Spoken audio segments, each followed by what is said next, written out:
city streets are full of people on foot or on bicycles, trucks, buses and trolleys. The few cars to be seen are either government-owned or on government business, or else belong to foreign embassies.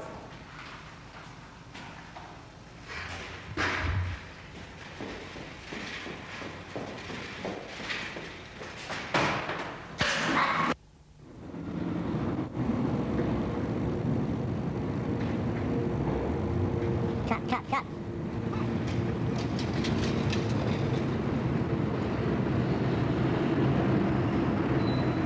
That was close. Now, let me see.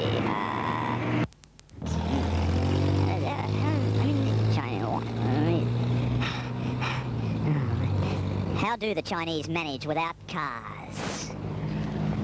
Mostly very well indeed, thanks to a major emphasis on public transport and a careful, people-orientated urban planning.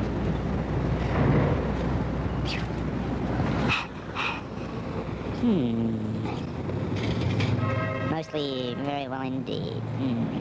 Thanks to carefully planned, people-oriented. I wonder what the specialist said there.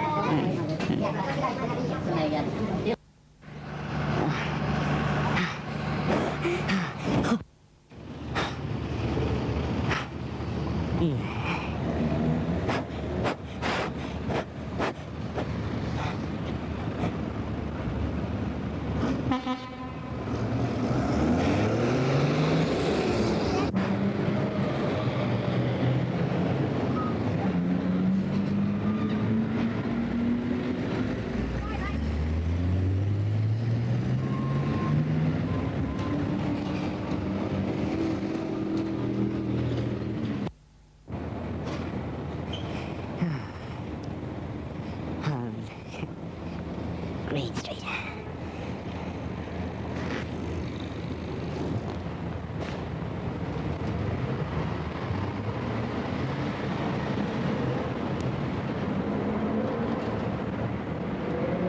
That was close. Will China ever turn to private car ownership? Probably not. The Chinese are well aware of the undesirable effects of dependence on private cars in many Western countries. Congestion, air pollution, depletion of oil resources, and the high cost of individual upkeep.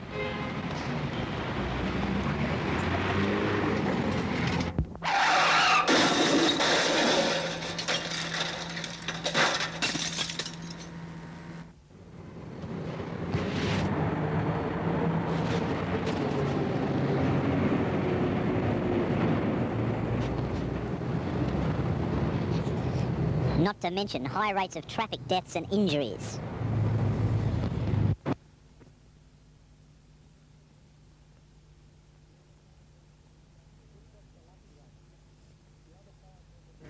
This was the lucky one. The other 5 members of his family were wiped out in a traffic accident.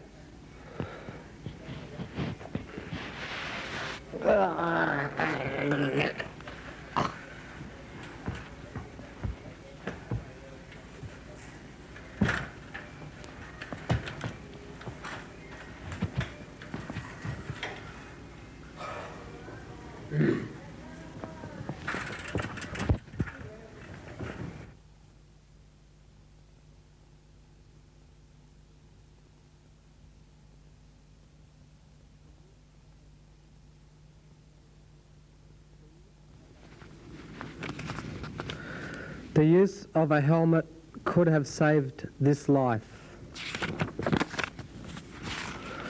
The body under the blanket is that of an 11-year-old boy.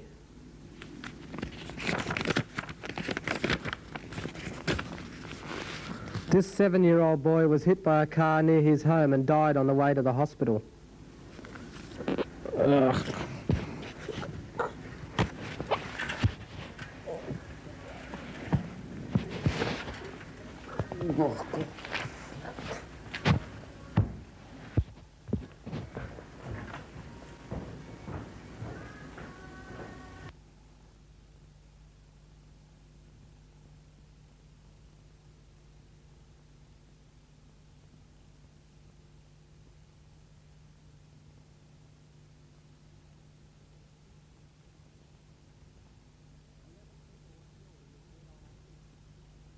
"11 people were killed in this head-on accident. It only took a slight amount of snow to create the slippery conditions that caused this head-on collision. Auto injuries can often cause complete facial changes. Painful, intricate plastic surgeries cannot possibly restore the natural beauty that this 16-year-old girl once had.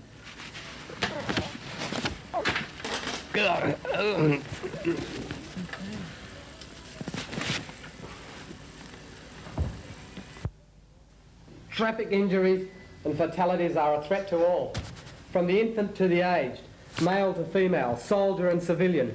More passengers and pedestrians are killed annually than drivers. In this accident, 21 soldiers were mowed down by a car.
Of the $37 million spent on moving people and goods in New York, only 6% of that is spent on mass transit. Of the $37 million spent on moving people and goods in New York City, only 6% of that is spent on mass transit system.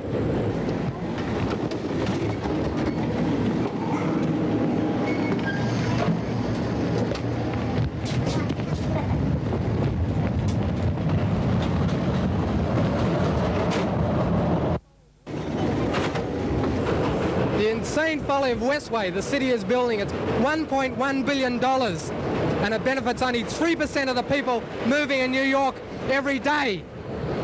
Why don't you just get off the subway, all you and your kind? Who do you think you are? You bunch of duck.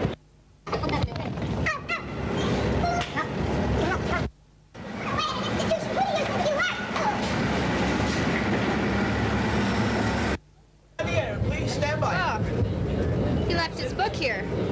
Flesh, metal, and glass. Huh. Head-on collisions every driver. Jaywalkers.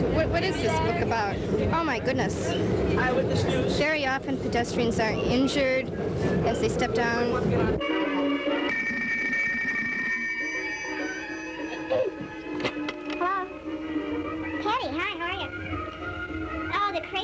I was in the subway today, and these people were around. They were really nutty, you know. And this one guy finally got so mad at him, I had to push him out of the subway. I don't know what he was talking about, just ranting and raving about the subway stations and all these people here. And it really upset me because I just knocked the shit out of him. I'll if you continue. You want to turn the TV down? Just a minute, I'm going to turn the TV down again. Anyway, it was just a crazy thing going out to Brooklyn. Well, I wanted to go get some bakery goods and things like that. And, I'm in the village right now. I'm on my way home. Do you want to stop over to my house? What are you doing?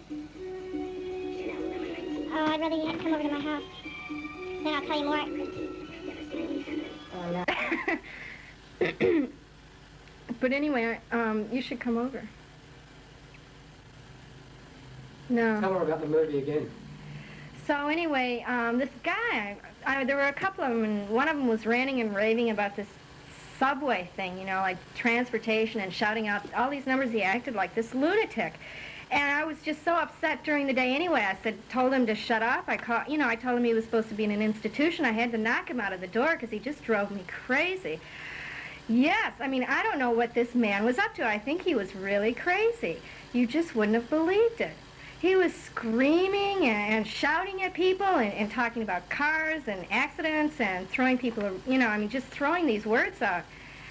Oh, God. I mean, I don't know, just these figures, and his mouth was going so quickly, and it just, the subway was crowded. I think he was a funny-looking bastard, let me tell you. When I hit him, you know, I mean, I'm really upset now, but when I hit him, you know, he deserved it because it just seemed like this, like he was propagandizing it and making these kind of statements. Everybody was looking at him like, what is he, some kind of nut? Yeah, he was definitely a punk asshole. I mean, Jesus, you should have seen this character. You wouldn't have believed it if you had been there. I mean, really. The guy was crazy.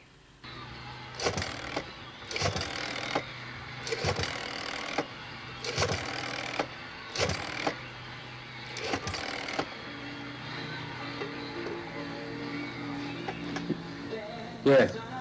Hello. Yeah. Is Tracy there, please? Yeah, thanks. Hello, Tracy? Yeah. Did you get the, you got the number and everything, right? I left it for you there. Yeah, somewhere on the corner of 1st Street and 1st Avenue. Yeah. Yeah. Yeah, that'd be good. Okay, I'll look forward to seeing the car afterwards. Yeah, on Green, yeah. It hit me on Green Street, yeah. It's all right. Making a film, right? Is it making a film? Yeah.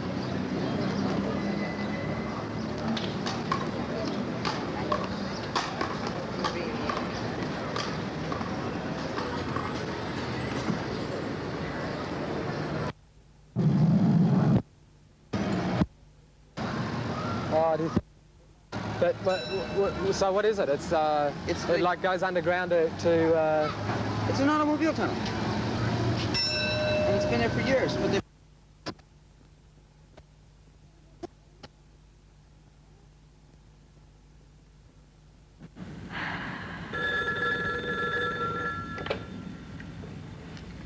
Hello? Jesus Christ, where have you been? What's happening? No. What time is it? It's about 9 o'clock and oh, I can't tell you. This funny thing is going on here. Well, a while back, we had a phone conversation, and it was about a lunatic, you know, and I sort of like lunatics. I have a soft spot for them, you know. Yeah, he was on the subway, and he was sort of, he should have been at Sheridan Square last night, I don't know. But anyway, I ran into him again, and well, I was going up to 14th Street to buy a pair of sunglasses, and I saw this character, right, you know, and I thought, well, I'd been a little nasty to him before, I might say hello or something like that, and we had a cup of coffee, and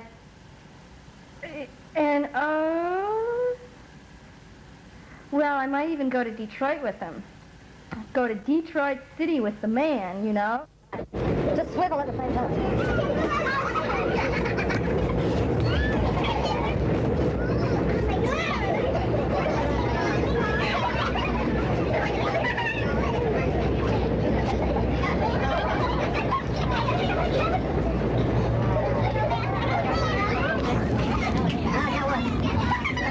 Dangers of a Texas beach. The sound of the surf may drain out the sound of approaching cars, so be alert for them. Corpus Christi, Texas.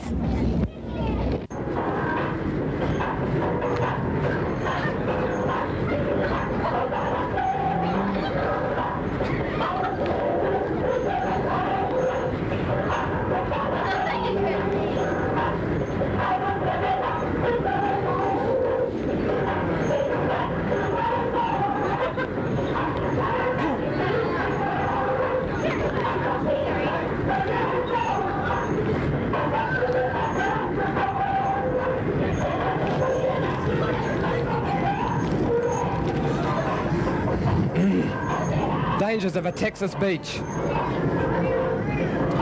The sound of the surf may drown out the sound of approaching cars, so be alert for them.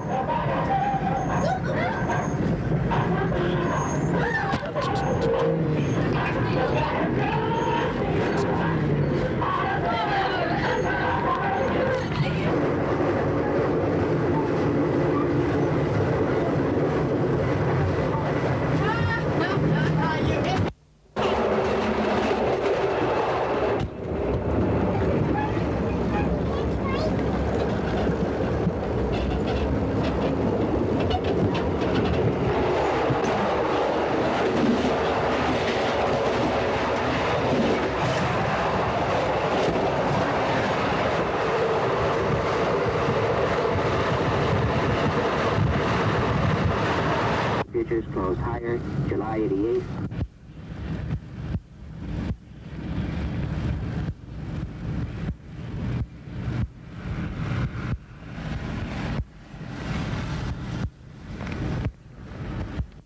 NBC Radio News, I'm Steve Porter. The House of Representatives nearing completion of the $7 billion coronation.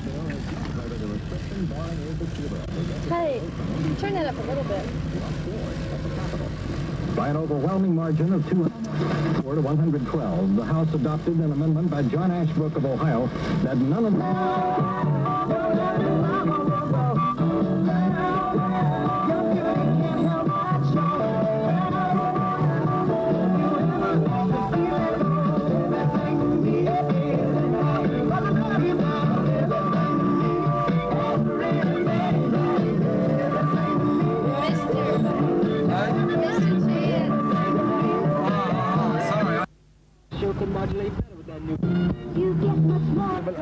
We're here to try and get rid of private cars, right? Okay, okay.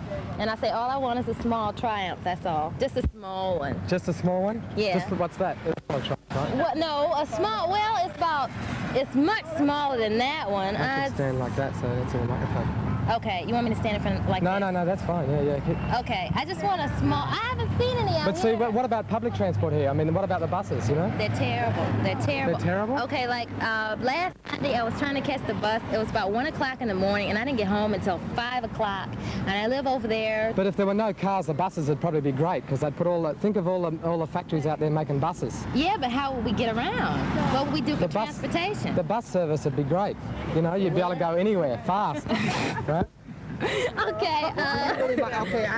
Don't you reckon if the buses were fantastic, you wouldn't need cars, right? I have that last question. Okay, why do you want cars to be discarded? Because they're a real heavy use of resources. They're fucking the country up. They're making highways everywhere, and they're cutting neighbourhoods up. Well, they're ruining the whole trip. So are buses. Yeah, okay, but subways, buses, public transport moves a lot of people more easily. Well, what do you want? For less energy, sidewalks? you know? But see, I am from Italy, and I don't know anything about the American cars.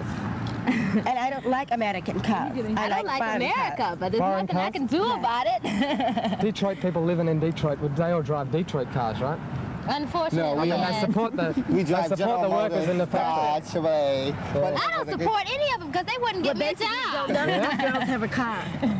I have a Pinto. Oh, really? Really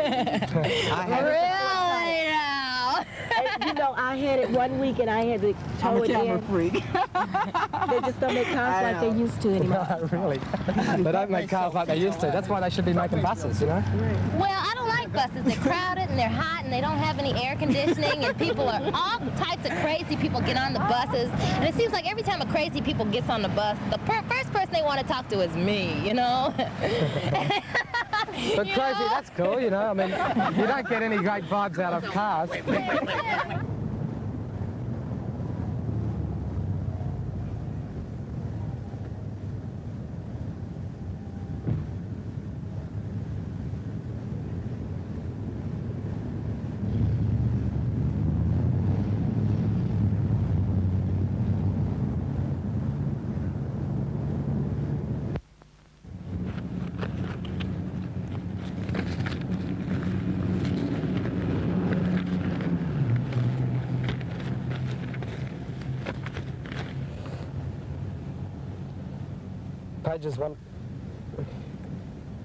Pages from a Negro worker's notebook, James Broggs. Brilliant and startling insights into the American past and probable American future. Boggs is a radical's radical. Remarkable book. Each exciting chapter is well educated in miniature. See here. The classless society.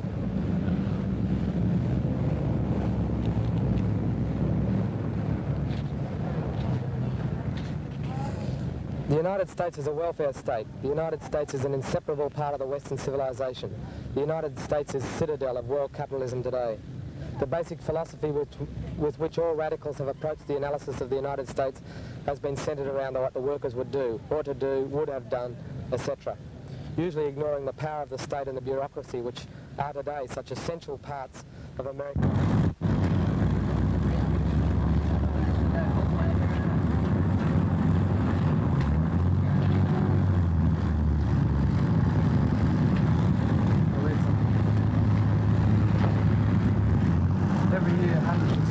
Journalists and radicals from all over the world travel to the United States, trying to find out why a country as rich as ours is in so much trouble.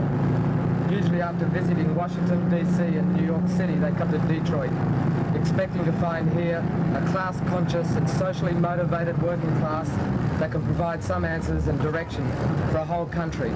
What they discover instead is the workers are just as confused and perplexed about what to think and do as everybody else in this society.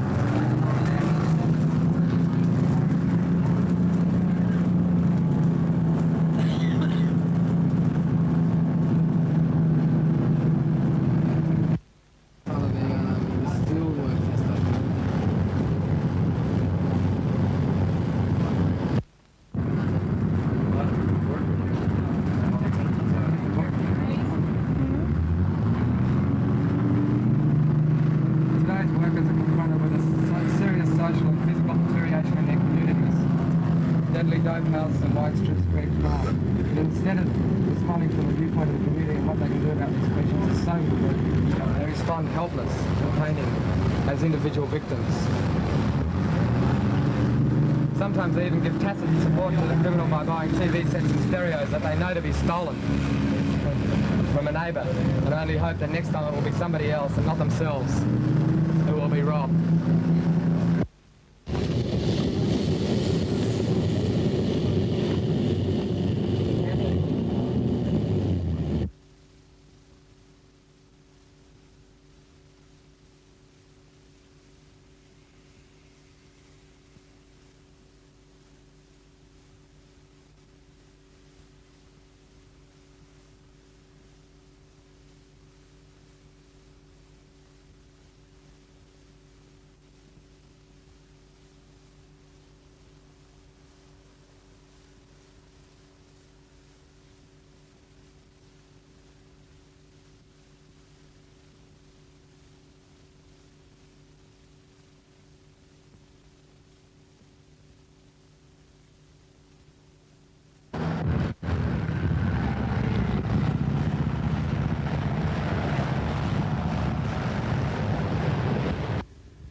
crisis has forced millions of Americans to look at themselves in the world we live in much more seriously than ever before. Never had so many people with so many material things felt so many doubts about the future.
Burns, a 29-year-old man, was arrested today while filming, without authorization, in the Ford Rouge plant in Detroit. Detroit police later learned he was an illegal alien, wanted in Adelaide, Australia. Security personnel at the plant expressed the fear that Burns was filming to aid fifth-column saboteurs against Detroit's Big Three. Here now, our on-the-scene reporter, Julia Bivouac, with the tour guide, John Walsh. Well, John, exactly where did this alleged filming take place? Well, we had gone about 3/4 of the way through our tour, and I turned around to show the tour a specific improvement in our welding facility here. We were at the welding station, and I turned around and I saw Mr. Burns quickly sticking something back in his very large black leather case.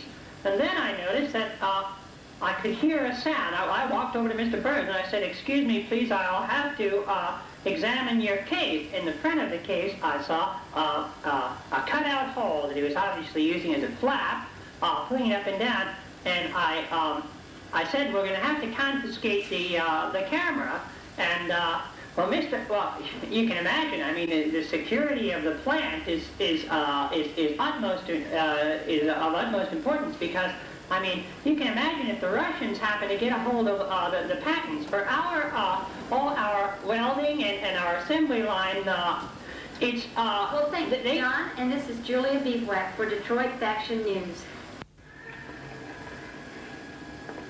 In a follow-up bulletin we've just received, Burns has escaped from Detroit police while in transit to downtown detention. We cut now to our on-the-scene camera crew.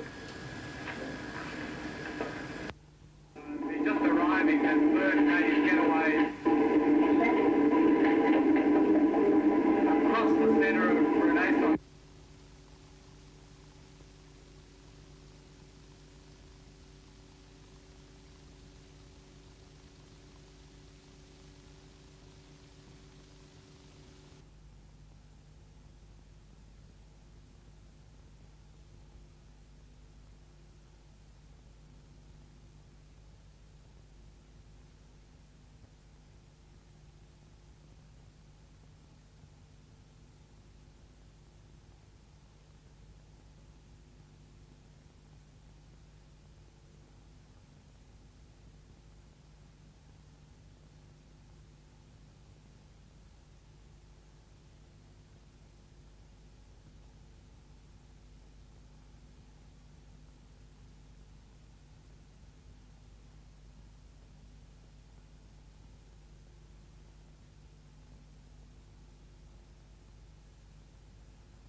out of here, said the joker to the thief.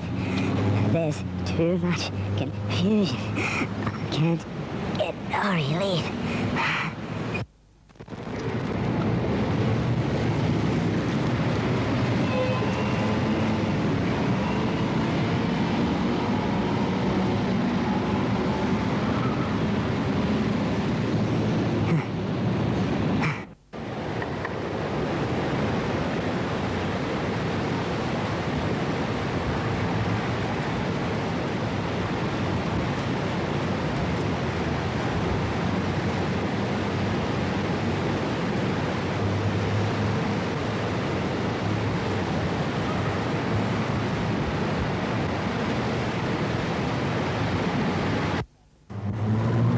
Got much going for it, this town.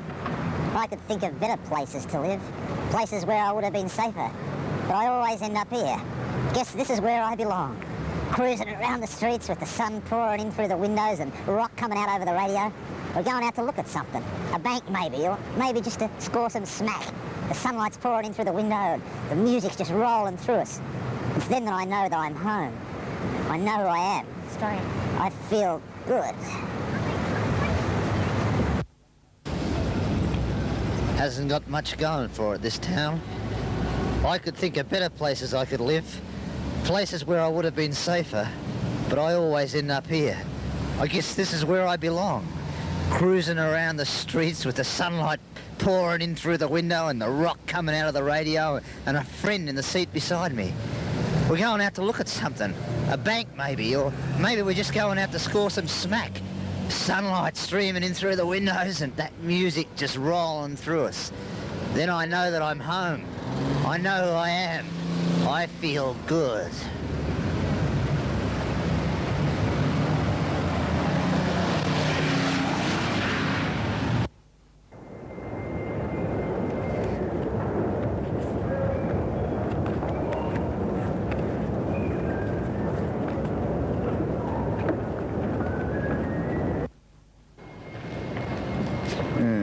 Billboard for the World Photo Postcard Trade Centre on the proposed site of the Perpendiculata, the insane folly of Westway.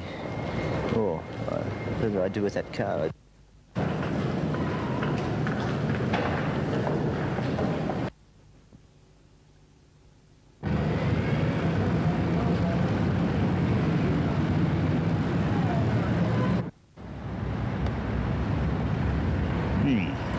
Last clearance, 8:30 a.m. Saturday, 9:40 p.m. Now.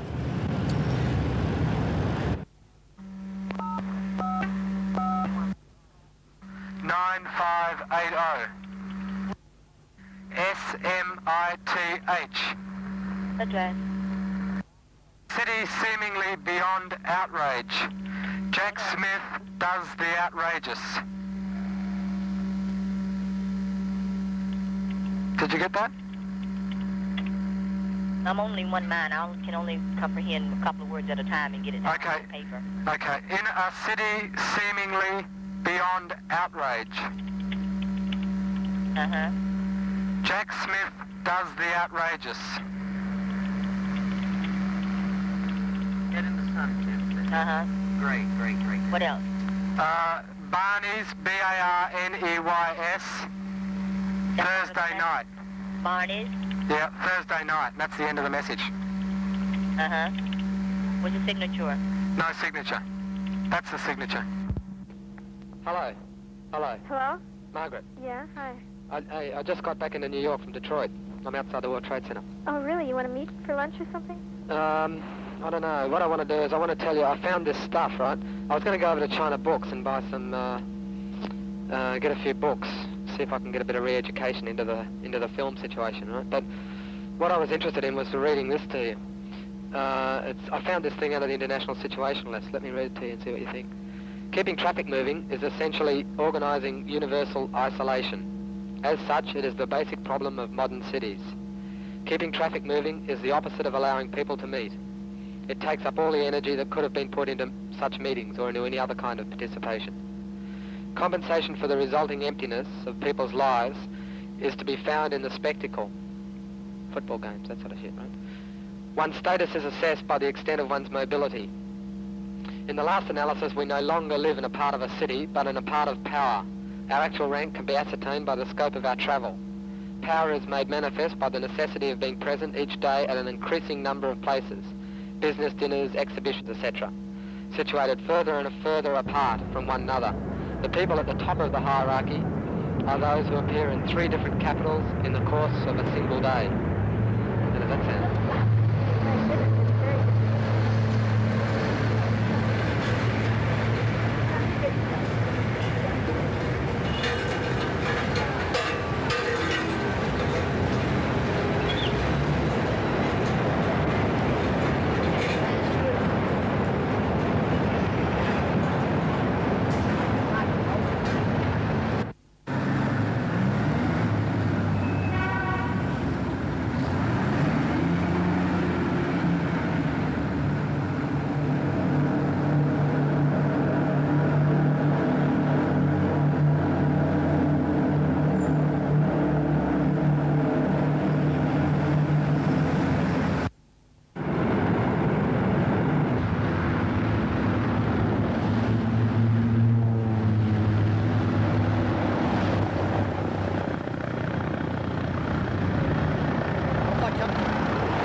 Keeping traffic moving is essentially organising universal isolation. As such, it is the basic problem of modern cities. Keeping traffic moving is the opposite of allowing people to meet. It takes up all the energy which could have been put into such meetings or into any other kind of participation. Compensation for resulting emptiness of people's lives is to be found in the spectacle. One's status is assessed by the nature of the place one lives in and by the extent of one's personal mobility.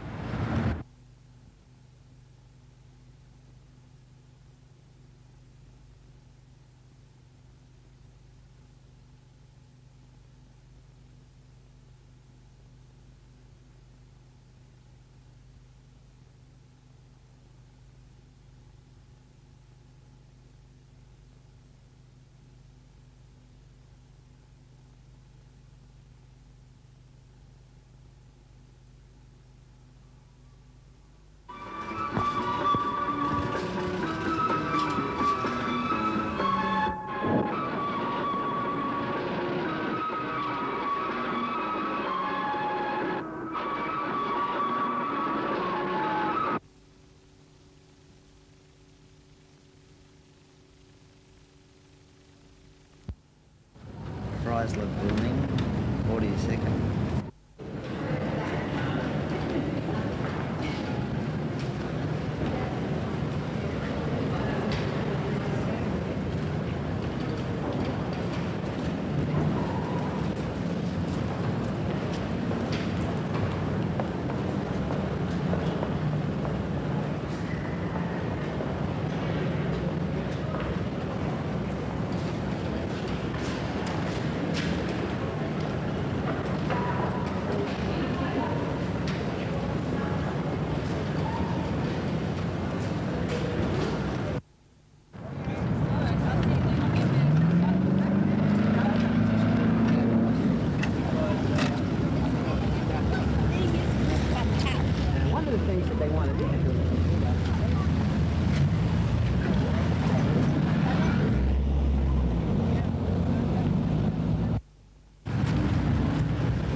What street's the Chrysler building on?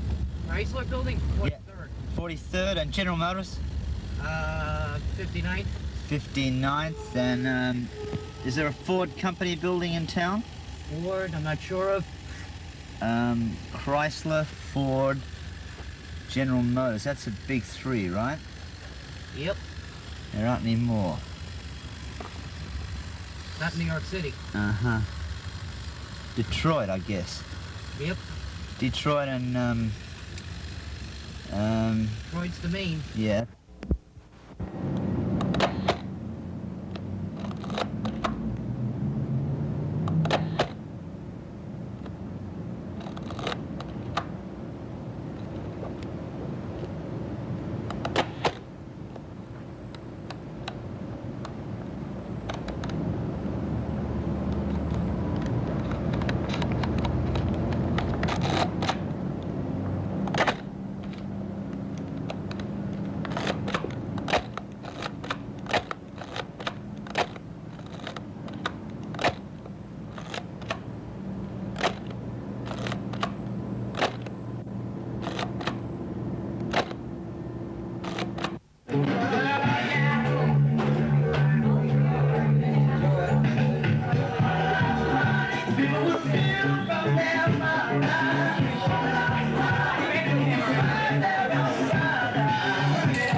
Will the real Jack Smith please stand up? Jack who?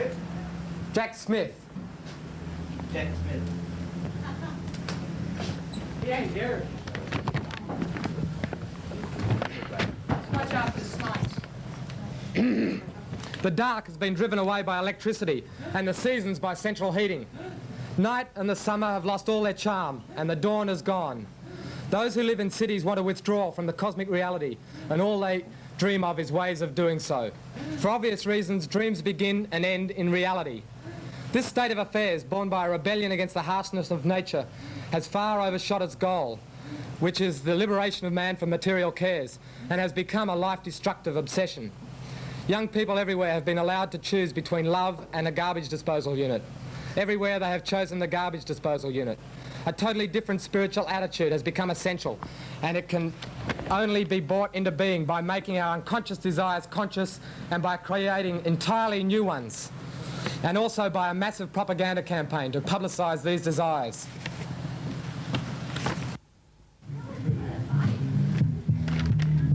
We don't serve Australians in here.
通过这一段时间，我对毛主席这一教导又有深刻的理解。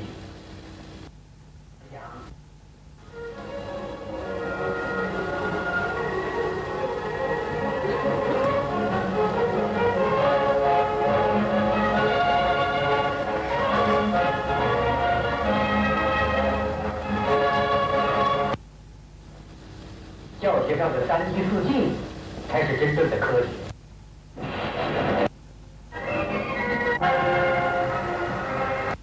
做得出来的，但是。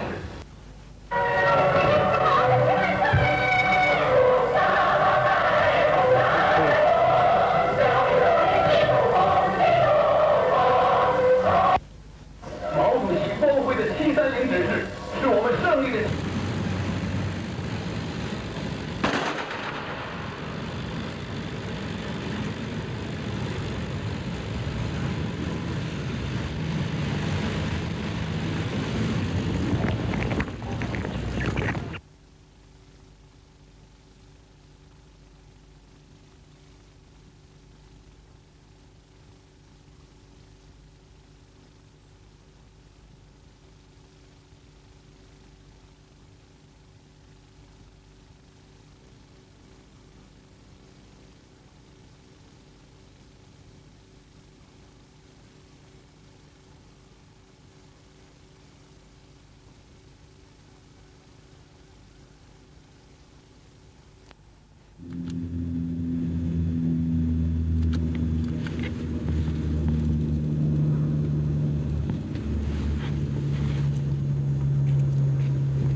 Hello.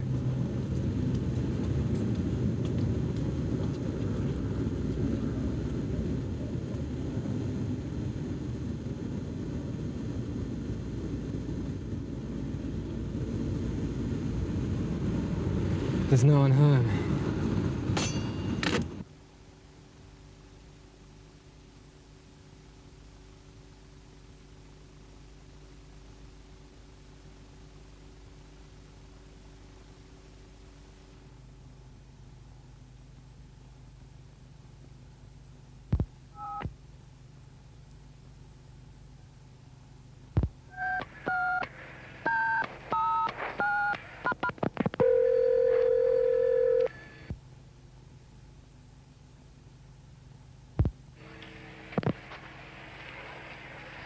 Hello?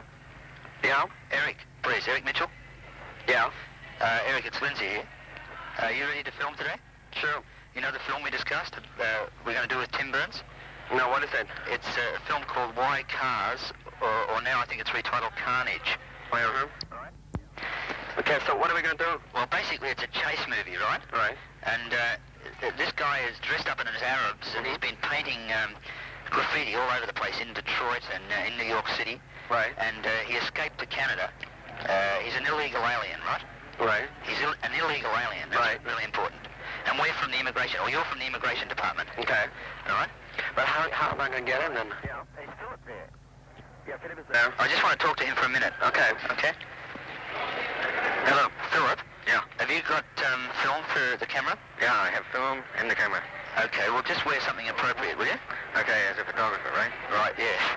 Well, white buckskins, you know? Okay. Like how am I going to get him then? And well, where is the guy? Well, I think he's down on the West Side Highway. I picked up this card, which has Why Cars painted in large letters on the West Side Highway. But I know he's working in the World Trade Center area. Okay, so we're going to go over there and try to get him then, right? Yeah. So where do you suggest we meet? Well, since he's going to be on the West Side Highway, we might as well go to the World Trade Center, right? Right, on the top.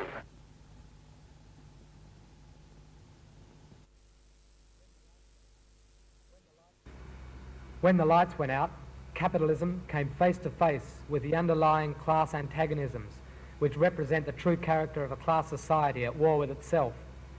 The wave of resistance by the poor, unemployed and working class against an oppressive system quickly spread and intensified. In an effort to contain it, due process gave way to dragnet methods used by the police and approved by the courts to serve the interests of the propertied and capitalist class. Okay, so what are we going to do? Well, basically it's a chase movie, right? Right. And this guy is dressed up in his Arabs, and he's been painting graffiti all over the place in Detroit and in New York City. Right. And he escaped to Canada. He's an illegal alien, right? Right. He's an illegal alien. That's really important. And we're from the immigration, or you're from the immigration department. Okay. All right? But how am I going to get him then? I mean, where is the guy? Well, I think he's down on the West Side Highway. I picked up this card, which has Y cars painted in large letters on the West Side Highway. But I know he's working in the World Trade Center area. Okay, so we're going to go over there and try to get him then, right? Yeah. So where do you suggest we meet? Well, since he's going to be on the West Side Highway, we might as well go to the World Trade Center, right? Right, on the top. On the top. Yeah, if we have binoculars, we can see him maybe. Yeah, right, we'll get a pair of binoculars. Can you bring binoculars? I don't know, but maybe we can do it with a telephoto of the camera that Philip has. Right. Now, I'm dressed as an Arab, right? Right. So you can't mistake me. Right. And, okay. So I'm supposed to be an immigration officer, right? Yeah, a very heavy immigration officer. Okay, I'll be heavy, don't worry. Because we have to capture him.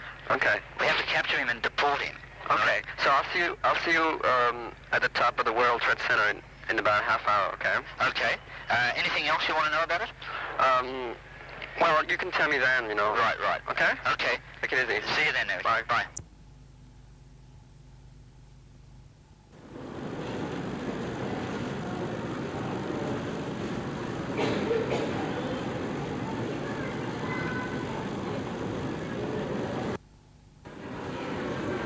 Drop. Up. Okay, drop. Up. Drop. Drop.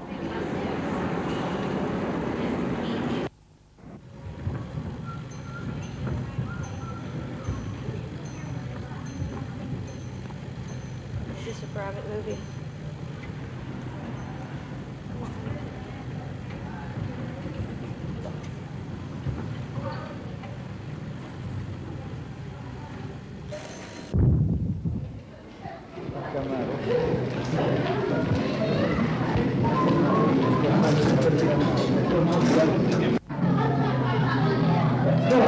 Come on, let's get this on here. Okay. Snap it out, mate. Come on, for Christ's sake.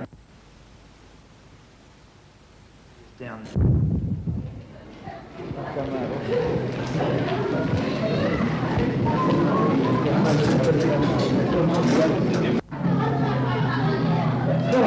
Come on, let's get this on here. Okay. Snap it out, mate. Come on, for Christ's sake. Down there. Where's that? The World Trade Center postcard. Right. Is it anything down So there? where's he at? Yeah. Where they're building West, right next to where they're building Westway. Yeah. Down there, see it Was down that there? on the postcard? No, I don't White see cars? Was that the thing you wanted to Oh, find? of course, he wouldn't be down there Yeah, I can see it, but it's the CARnage right thing we now, want. but I'm sure he's got to be somewhere around here, right? But take a photograph of this anyway, huh?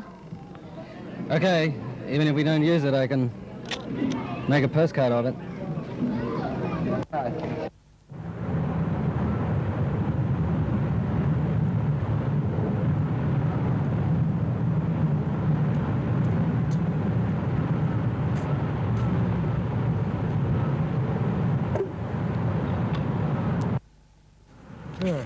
To Tim, from the chairman.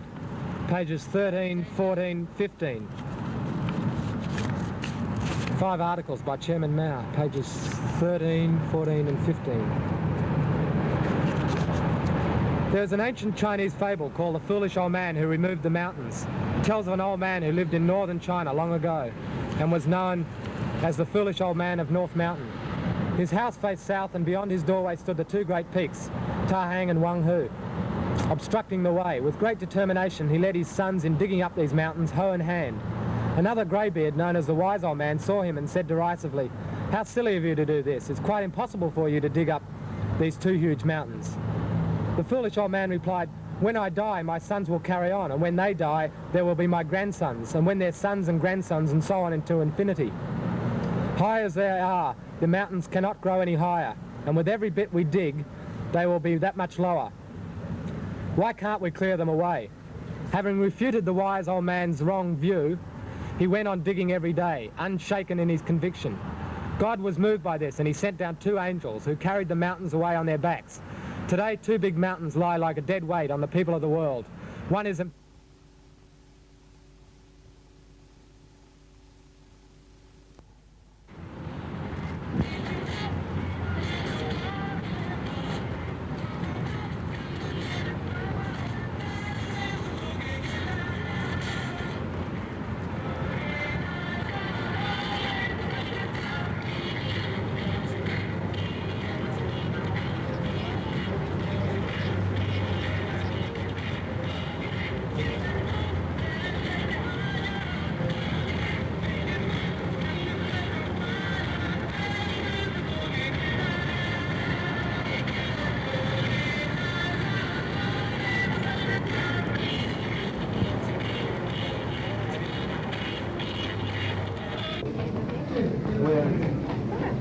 This is it. Where did he paint it in the same place?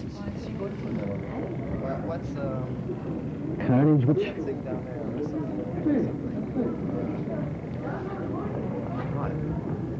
What's it say? I don't see no more painting. Car. That looks like it down there. Car. I think it's down there on the West Side Highway. I don't know, car something. I'm sorry, I'm bumping into people. Car. Yeah, look over near the World Trade Center. CARnage. CARnage. CARnage. What is that supposed to mean?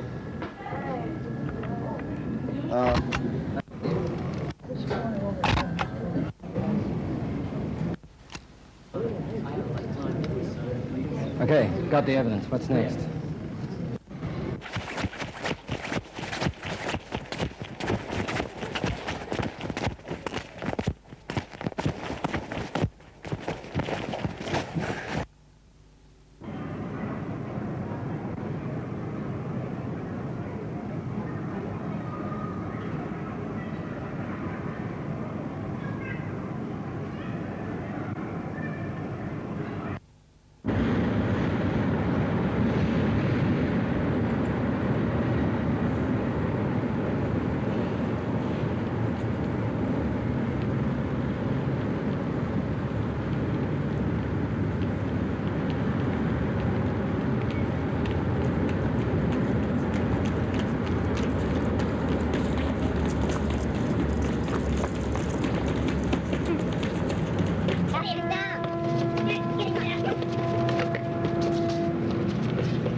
Hello, Lindsay.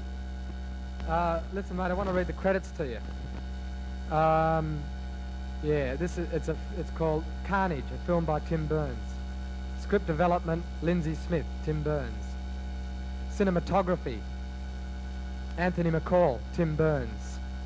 Paula Longendijk camera, with bits by Bob Cooney, Tim Burns and others. Sound, Lindsay Smith, Bob Cooney, Paula Longendijk. Acting, Lindsay Smith, Tim Burns, Margaret DeWeiss, Eric Mitchell, Philip Fraser, Duke of the Light. Oh no, she wants Julia Hayward, right? Julia Hayward, Terry Sullivan, Kevin Coleman, and others at Barney's on the train and etc.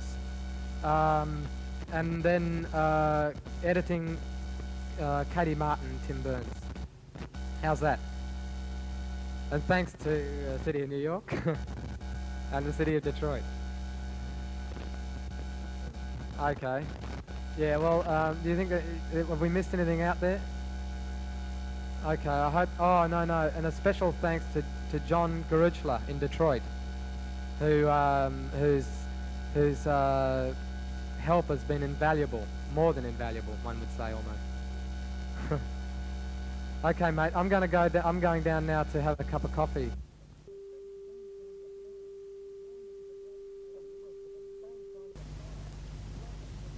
Great strength, but at the same time you're blind. And blindness is a great and fatal weakness. What do you mean? Look, blind energy just errs and stumbles all over the place. And the more powerful it is, the more inevitable and serious are the blunders. You suffer from an enormous lack of the critical sense without which it is impossible to evaluate people and situations and to reconcile means with ends. This was clearly demonstrated in the CARnage film. Look, I've tried to tell you before, when that was an individual effort to try to abolish automobiles. You can't do it. You've got to meet with people, join groups, work collaboratively. Oh, come on, let's just go to the movie.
I learned yesterday, Lindsay, you might think me behind the times, but I learned yesterday that the US, which contains 5.7% of the world's population, consumes 40% of the world's natural resources.